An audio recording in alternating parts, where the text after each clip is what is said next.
Buongiorno e benvenuti a questa edizione del nostro telegiornale. Vediamo subito i titoli.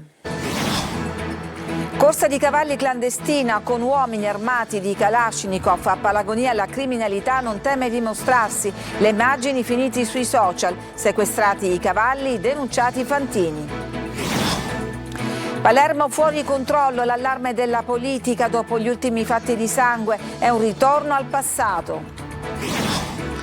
2 delitti in poche ore porta al mondo della droga, l'omicidio di un pregiudicato al CEP e il buco di 12 ore. Il tubo portato con sé non convince la versione del sedicenne che ha confessato di aver ucciso il vicino di casa al villaggio Santa Rosalia. Né sconti né giochetti per Mondello, gli ambientalisti chiedono una spiaggia libera e sostenibile.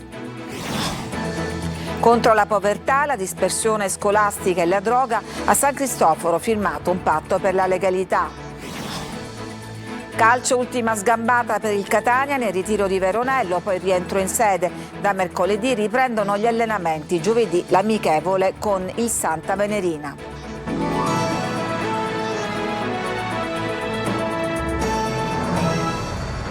Una corsa clandestina di cavalli accompagnata da un seguito di uomini che sparano dai mitra. A Palagonia la criminalità non teme di mostrarsi. Le immagini finite sui social hanno consentito anche alla polizia di individuarli e quindi di denunciarli. Desiree Ferlito.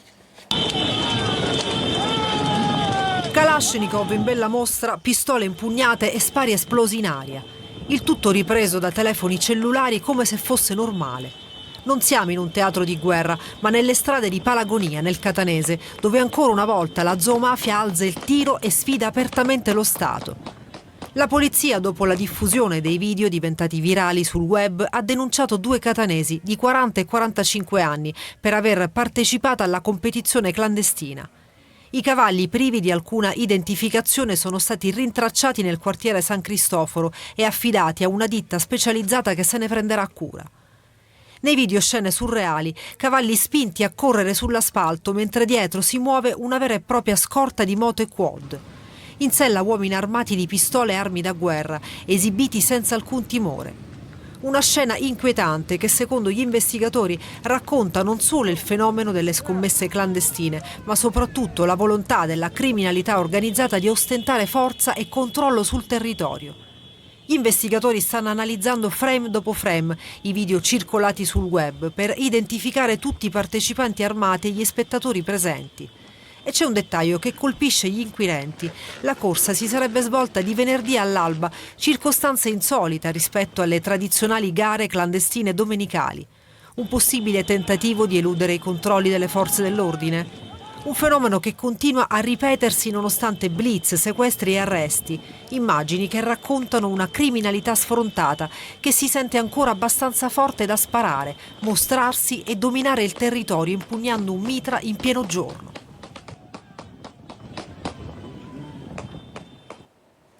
Armi esibite a Catania come a Palermo, dove si spara con i Kalashnikov contro i locali. Si continua a indagare sui 2 delitti commessi in poche ore. Scende in campo la politica e le commissioni antimafia nazionale e regionale. Maglio Viola. Palermo rischia di ricadere nel clima degli anni 80 e 90, un clima di intimidazione e di controllo da parte della criminalità. Le ultime sventagliate di mitra allo Zen, l'omicidio del CEP che sembra un'esecuzione, ma anche gli episodi che appaiono minori come il mercatino saltato per consentire il funerale su richiesta della famiglia ma senza passare dalle autorizzazioni comunali, parlano di un controllo del territorio che rischia di sfuggire di mano allo Stato. Palermo è fuori controllo, tantissimi gli episodi di violenza ed una scia di sangue interminabile. Questa città non può permettersi un ritorno al passato vergognoso. Non è più il tempo dell'attesa, è il tempo della responsabilità e dell'azione. I cittadini hanno bisogno di sentire la presenza dello Stato. Al prefetto è stato chiesto uno sforzo ulteriore di presenza proprio sul territorio, ma occorre anche contrastare il degrado sociale. È chiaro che tutto questo deve vederci assolutamente presenti e attenti, e lo faremo anche come Commissione Antimafia, cosa quale io rappresento insieme anche al Presidente Colosimo, perché su queste sul contrasto alla criminalità, sul contrasto alla mafia non ci possono essere sconti per nessuno. Nel frattempo continuano le indagini e compare un filo rosso che sembra collegare fra loro molti degli episodi degli ultimi 6 o 7 mesi, da Sferracavallo a Tommaso Natale, dall'Acquasanta allo Zen. E intanto sull'omicidio di un pregiudicato al CEP ucciso con 5 colpi di pistola in faccia proseguono le indagini, forse la vittima aveva appuntamento con l'assassino. Marco Gullà. Sono proseguiti per tutta la giornata di ieri gli interrogatori di parenti e amici di Placido Peppe Barrile, l'uomo ucciso sabato sera nel quartiere CEP con diversi colpi di pistola al volto. Il corpo era dentro la sua auto, una Smart parcheggiata in via Paladini, rione CEP, periferia ovest di Palermo. Gli inquirenti puntano su diverse piste, forse Barrile aveva un appuntamento con il suo assassino per un chiarimento, magari relativo a un debito di droga, o forse la discussione è poi degenerata fino a sfociare nella tragedia. Ad indagare sono i carabinieri del nucleo investigativo. Intanto i militari della scientifica hanno proseguito gli accertamenti sull'auto della vittima alla ricerca di tracce dell'assassino. Le immagini delle telecamere di videosorveglianza della zona potrebbero rivelarsi fondamentali a ricostruire il film dell'omicidio. Un movente che potrebbe essere lo stesso della sparatoria avvenuta in questi giorni prima in via Don Minzoni e poi in via Montalbo, dove sono rimasti feriti Danilo Dignoti, il bersaglio dei killer, e una donna per errore. Potrebbe esserci un filo rosso con le ultime sparatorie che tanta paura stanno destando in città.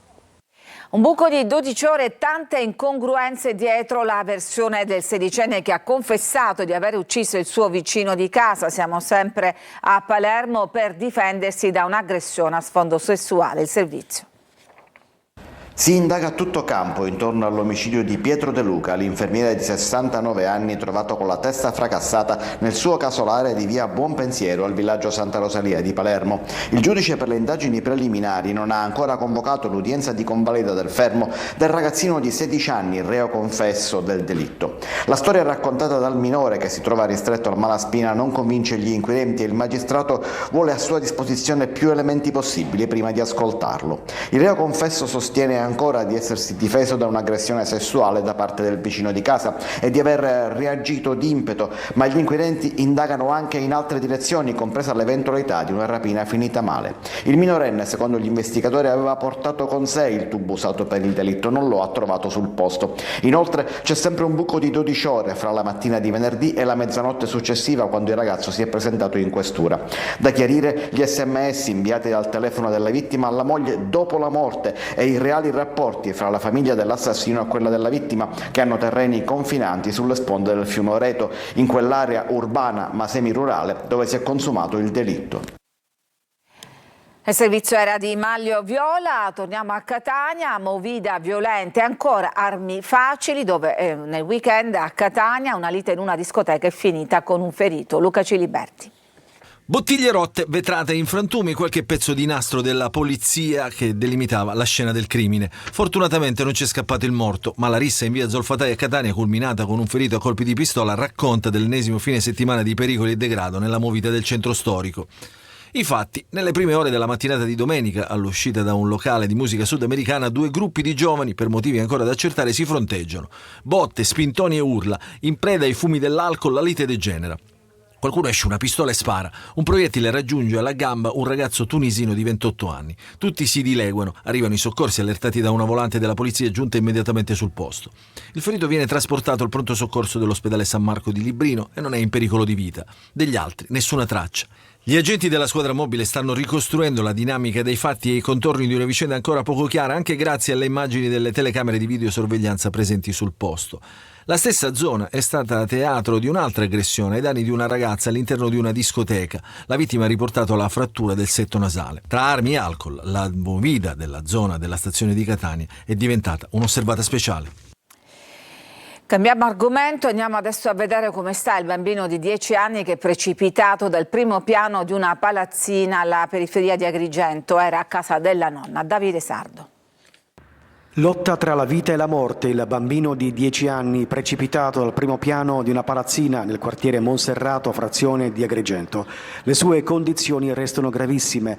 Il piccolo è ancora ricoverato all'ospedale dei bambini di Cristina di Palermo, dove è stato trasferito in elisoccorso. Il drammatico incidente domestico si è verificato tra Monserrato e Villaseta, a pochi passi dalla chiesa del quartiere. Il bambino, originario di Porto Empedocle, si trovava a casa dei nonni materni insieme ai genitori quando, per cause ancora da chiarire, è precipitato dal balcone dell'abitazione al primo piano facendo un volo di diversi metri. Immediato l'intervento del 118. Sul posto sono arrivate 2 ambulanze che hanno stabilizzato il piccolo prima del trasferimento in Codice Rosso all'ospedale di Caltanissetta. Le condizioni sono apparse subito molto gravi. I medici hanno quindi disposto il trasferimento al Di Cristina di Palermo. Il bambino ha riportato fratture vertebrali e contusioni polmonari. La prognosi resta riservata. I carabinieri di Agrigento stanno ricostruendo l'esatta dinamica dell'accaduto. C'è un aggiornamento su questa notizia che riguarda il bambino, una buona notizia perché la prognosi, come dicevamo, resta riservata, ma il bambino è fuori pericolo. Prognosi riservata, scrivono i sanitari, perché il piccolo appunto ha riportato un politrauma. A preoccupare di più sono le fratture vertebrali e la contusione polmonare. I carabinieri hanno accertato, pensate, che il bambino è precipitato da circa 10 metri. Sventata a Mistretta una nuova truffa del finto carabinieri. Il meccanismo è sempre lo stesso. L'uomo ha contattato una donna di 63 anni dicendole che la figlia era rimasta vittima di un grave incidente stradale e chiedendo una somma di denaro per far fronte alle spese legali e ai risarcimenti per i danni. I familiari però si sono insospettiti, hanno allertato in tempo le forze dell'ordine che hanno bloccato il finto carabiniere, trovato in possesso di un sacchetto con 5.000 euro in contanti e vari monili in oro. Fanno causa al comune di Agrigento per non aver coperto la buca che causò la morte della figlia Chiara Lamendola, 24 anni, nel 2013. 2 anni fa la Cassazione ha confermato la condanna definitiva ad 1 anno di reclusione per omicidio colposo contro 2 funzionari comunali. Mondello libera e sostenibile, così chiedono gli ambientalisti che stamattina hanno inscenato una manifestazione alla spiaggia palermitana. Marco Gullà.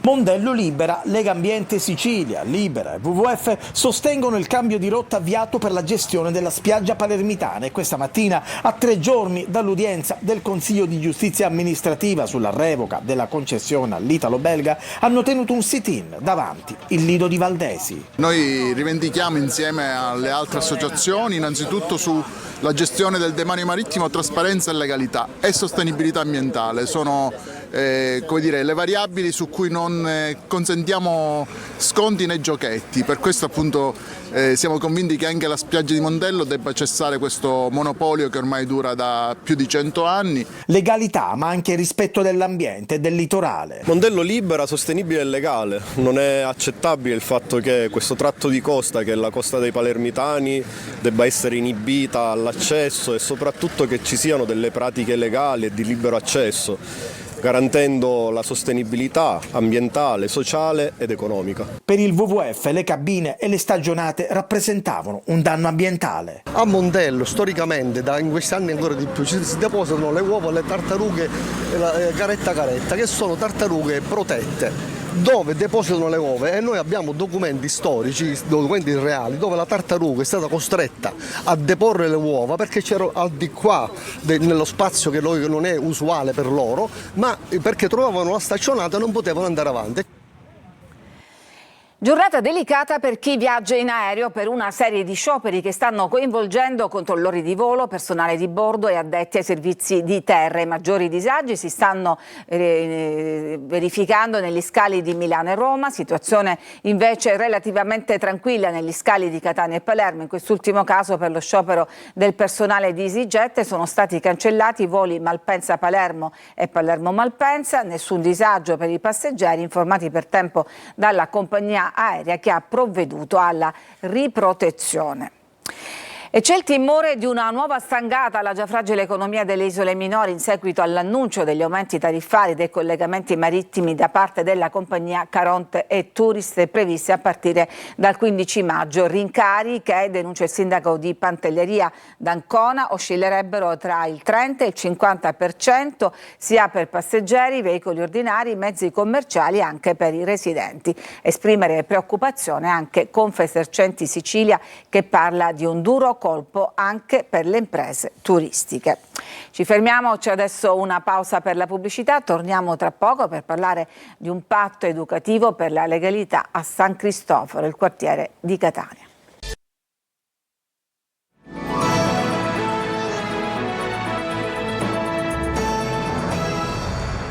A Catania scuole, parrocchie, enti locali e terzo settore hanno stipulato un patto educativo per San Cristoforo, il quartiere di Catania. Tonino De Mana.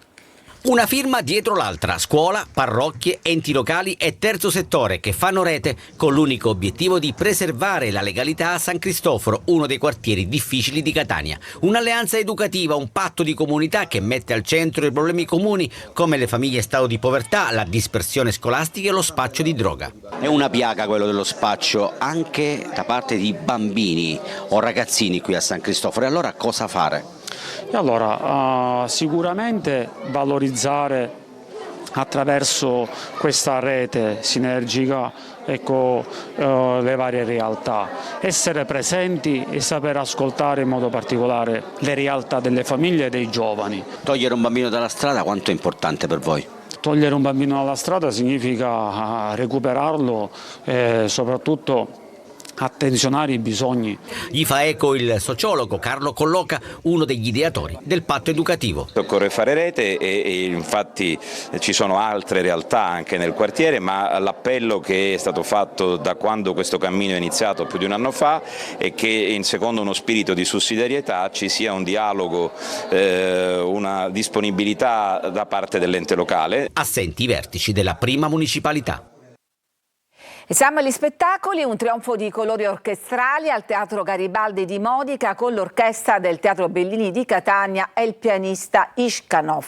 Prosegue il dialogo artistico tra le due importanti realtà culturali. Veronica Barbarino.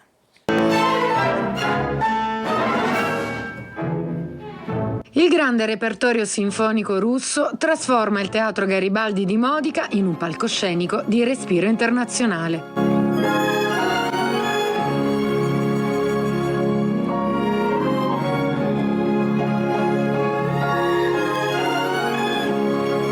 L'orchestra del Teatro Massimo Bellini di Catania, guidata dal direttore Giuseppe Grazioli, con la partecipazione del giovane pluripremiato pianista Dmitry Ishkanov, ha portato in scena capricci, variazioni e suite.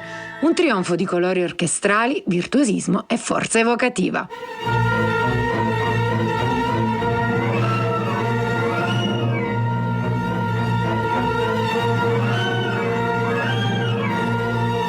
Un viaggio tra brillanti note che con equilibrio, potenza sonora e grande sensibilità confermano il teatro come luogo d'incontro tra eccellenze internazionali e territorio.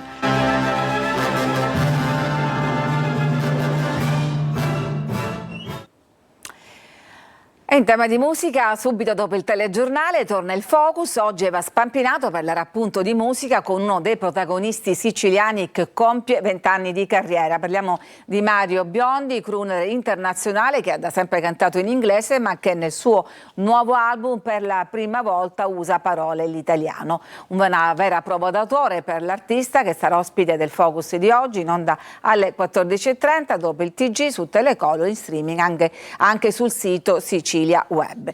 Ci fermiamo, adesso c'è una pausa, torniamo subito dopo per parlare del Catania che ha concluso il ritiro e si prepara per la prossima amichevole.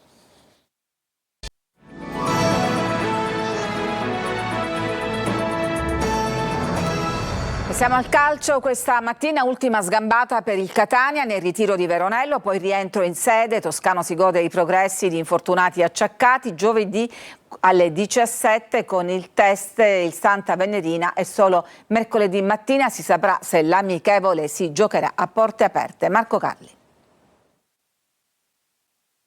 Ultimo allenamento a Veronello e poi la partenza per Catania. La squadra di Toscano archivia il ritiro in Veneto con buone sensazioni per il lavoro svolto e per il recupero di infortunati acciaccati. L'ulteriore dimostrazione si è avuta dal test in famiglia in cui anche Donnarumma, Miceli e Casasola hanno accumulato un buon minutaggio. Su di loro si concentrerà lo sguardo di staff tecnico e fisioterapico nella settimana di lavoro a Catania che riprenderà mercoledì e comprende l'amichevole di giovedì pomeriggio alle 17 con il Santa Venerina. Casasola sembrava potesse tornare in campo campo per la gara di ritorno del 20 maggio, ma se i responsi fossero positivi potrebbe anche rientrare fra i convocati già per la prima dei playoff. Ovviamente si aspettano i primi allenamenti in sede per sciogliere gli ultimi dubbi. Intanto Toscano si gode in attacco il ritorno di Rolfini, per esempio, oppure i gol in ritiro di Forte, Caturano, Cicerelli e dello stesso ex Vicenza. Buon viatico per i playoff.